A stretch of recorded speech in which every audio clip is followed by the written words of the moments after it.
It's on this solemnity of Mary's Immaculate Conception. It's interesting that on this feast we have a gospel reading about Jesus' conception. God entered human history at last. At last, a descendant of David would sit on the throne of Israel, and of his kingdom there will be no end.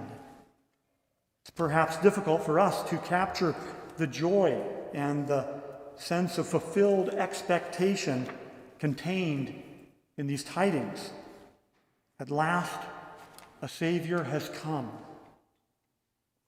How often do we, in our own daily struggles, have the same hope for a Savior that's been the hope of all the ages?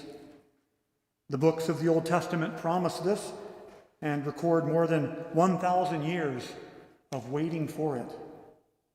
And all of it came to fruition on the day of Gabriel's visit to Mary. However, years before the angel Gabriel announced Jesus, God prepared a suitable dwelling place for his incarnate Word in Mary of Nazareth. He preserved her from all stain of original sin at her own conception, so that she could be the mother of our Redeemer. God often works like this in our lives as well.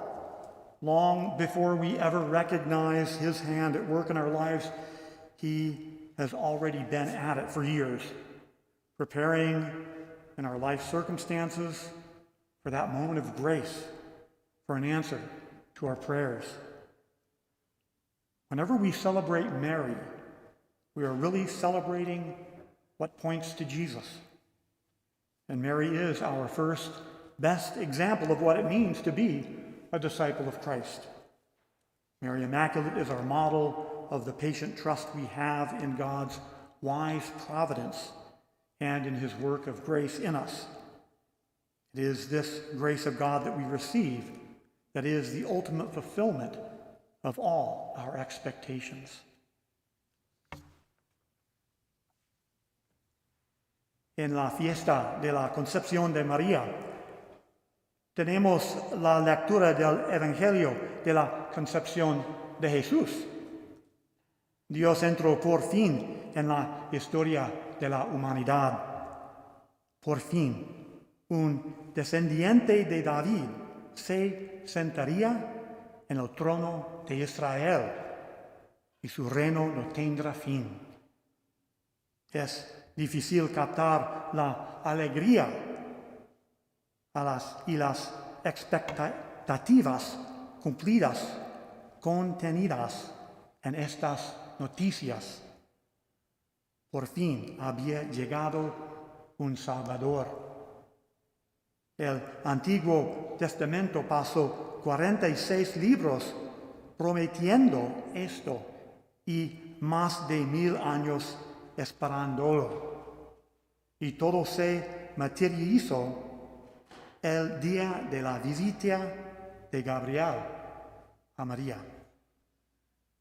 Años antes de que Gabriel anunciara a Dios, Dios preparó una morada adecuada para su verbo encarnado en la niña María de Nazaret.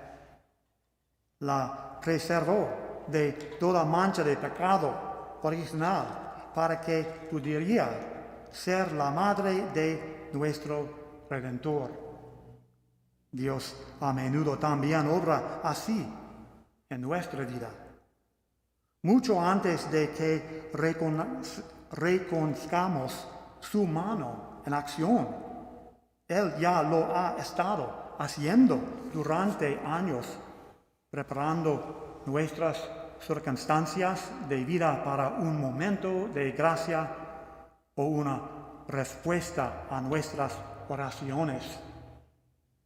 María Inmaculada es nuestro modelo de paciente confianza en la sabia providencia de Dios.